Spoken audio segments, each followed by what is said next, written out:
Progressive Christianity is having a moment as its leaders are getting a lot of press as they get arrested in protests against the inhumane treatment of immigrants by ICE and take stands against the looming threat of tyranny in America.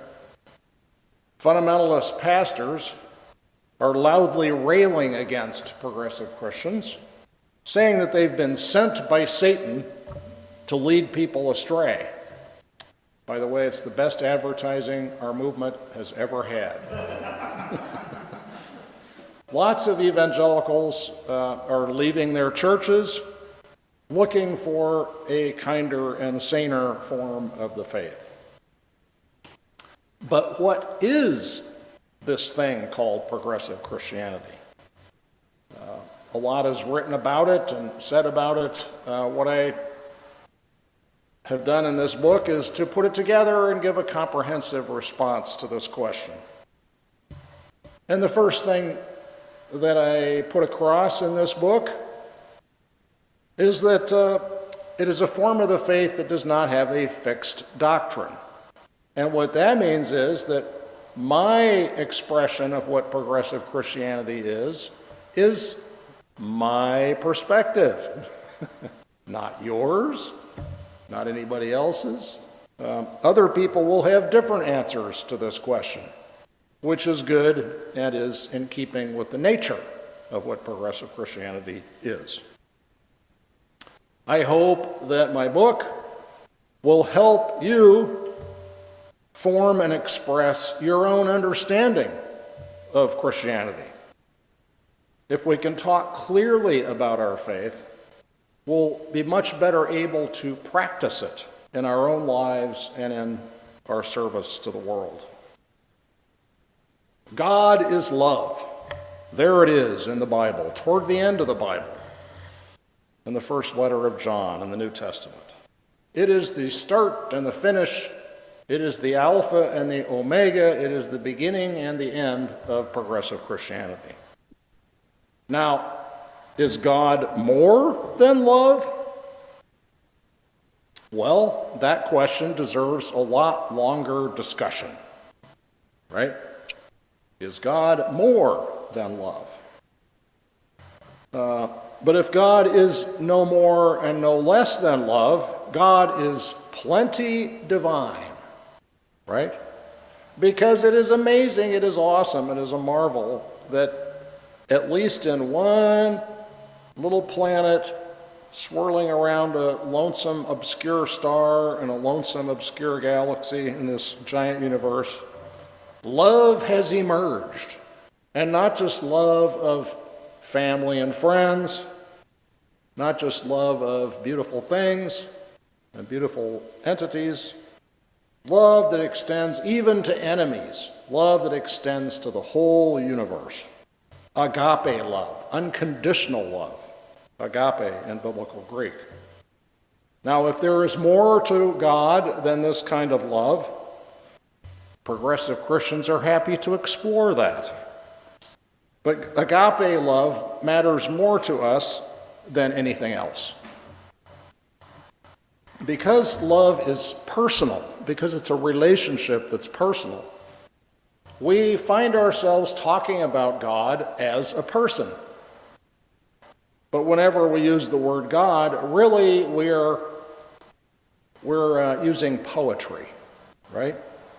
Because our experience of unconditional love is so awesome that we can hardly wrap words around it. So it's no wonder, isn't it, that so many of the names of God have awe in them, right? Yahweh, the Hebrew name for God, Allah, Buddha, Krishna, Atman, and so on. A-W-E, A-H-H-H-H-H-H, and on to infinity. God is love, and God is awe, and Christianity is the practice of cultivating that awe, however you spell it, in our lives. For us, prayer is not about asking a supernatural guy in the sky for special favors.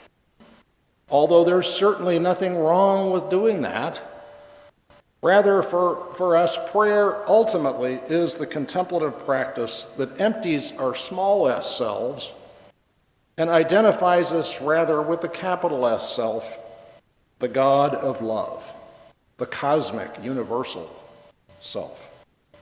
By lovingly attending to our thoughts and our emotions and our bodily feelings, letting go of definitions and judgments and opinions, we drop away from identifying ourselves with these experiences, and rather we take on the role of the observer, the compassionate knower and watcher within us.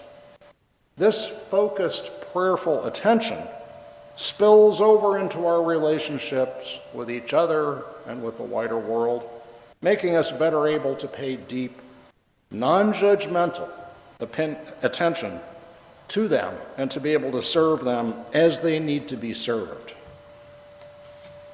Do unto others as you would have them do unto you, but step beyond that, do unto others as others would have you do unto them.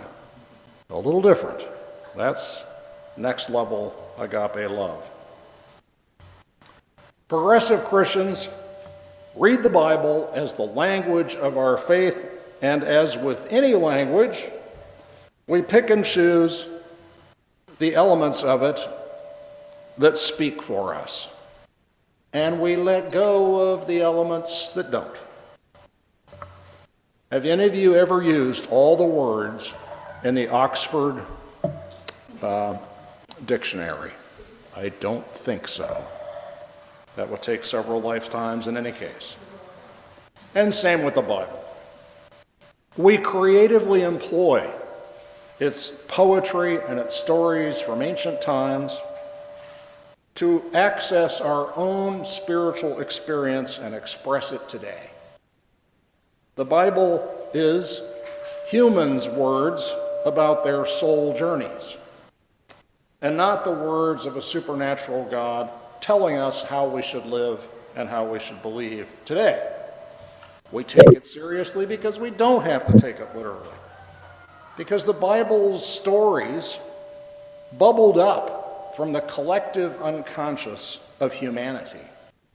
Its myths are made sacred by their powerful resonance with the souls of so many people over so many centuries. The gospel story of Jesus' ministry is perhaps the greatest myth ever told. But we recognize that other faiths may be as good for others as our faith is for us. We are religious pluralists, eager to learn from other faiths and incorporate the practices of other faiths into our own. Jesus' way was the way of humility. He entered Jerusalem not on a high horse, but on a lowly donkey. So it makes no sense for the religion of such a humble man to get so full of itself that it would claim to be the only religion for humanity. Progressive Christians aspire to this humility in our relationships with people of other faiths or of no religion at all. Progressive Christians strive to follow Jesus' way of radical compassion. He was a fully human being who found the God of agape love in himself. In St. Paul's words, he emptied himself and took the form of a slave or a servant. He set aside his ego and understood that his central essence was one with the love who is God. And he taught others to do and to be the same. He was a mystic, a person who strove to be one with the divine, to get the small s self out of the way. And his way leads us to be that kind of mystics as well. Now, surely the historic person of Jesus, the real guy, was an extraordinarily kind and spiritually awakened person. But after he was executed by the Romans, who considered him a threat to their rule in Israel, myths formed around his memory, which we find in the four Gospels in the Christian New Testament.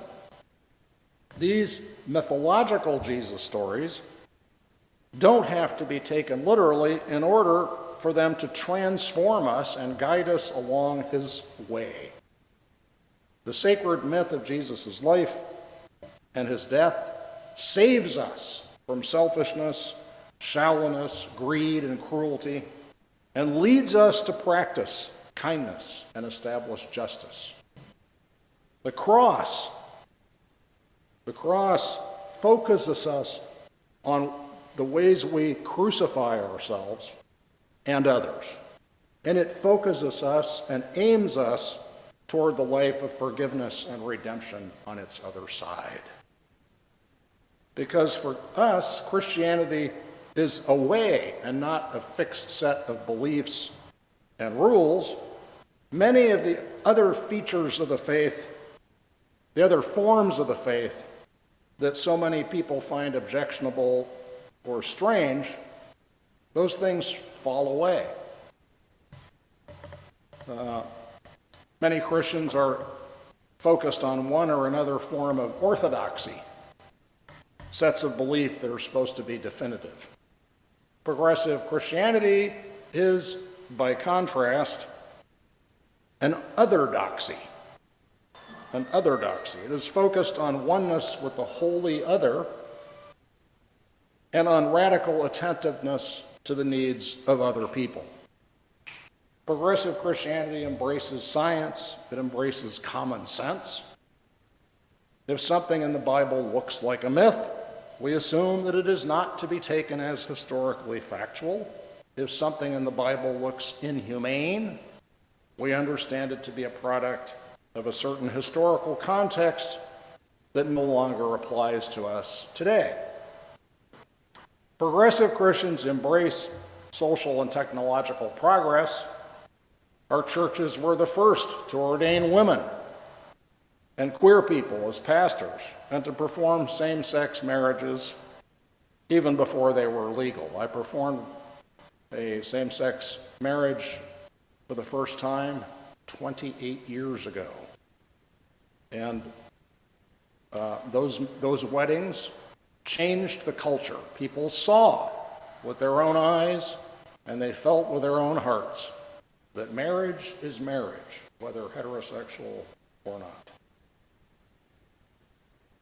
At the same time, progressive Christians actively resist the forces in our culture that are oppressive. We advocate in the public sphere for peace, for racial, economic, and environmental justice. We believe that heaven and hell are metaphors for the positive and negative consequences of our personal and our social choices. So we stand against selfishness and greed and insensitivity. We stand against the use of technology to oppress people and to destroy the environment. We follow the clear example of Jesus, who put first the needs of the most vulnerable. We measure the goodness of our society by how well it treats the poor, the sick, the troubled, the prisoners, the immigrants. We understand that there are many ways to create what Jesus called the kingdom of heaven on earth. There's not one particular economic or political agenda or dogma that we have to follow to get there. We're skeptical of any kind of ism, but we are committed to stay engaged in the struggle for the long term. That's why you find a disproportion of progressive Christian churches in the public sphere and social change work. Progressive Christians do life in community like this one. For us, the church is a fitness center for love. It is a place where we cultivate awe, A-W-E, and A-H-H-H-H-H-H. We come together to remind each other of what matters and also to remind each other about what doesn't matter. Right? To remember and to creatively employ our sacred Christian myths and traditions, and to find fresh meanings in them. To wrestle with the questions of how best to love and take care of each other through the good times and the hard times. To commit ourselves to serving our fellow humans and protecting our precious planet. Our churches are defined not by walls of dogma, but by a communion table at the center that welcomes everyone to a sacred meal of bread and wine, regardless of ages, wages, beliefs, non-beliefs, or stations in life. What is progressive Christianity? That's my answer. What's yours?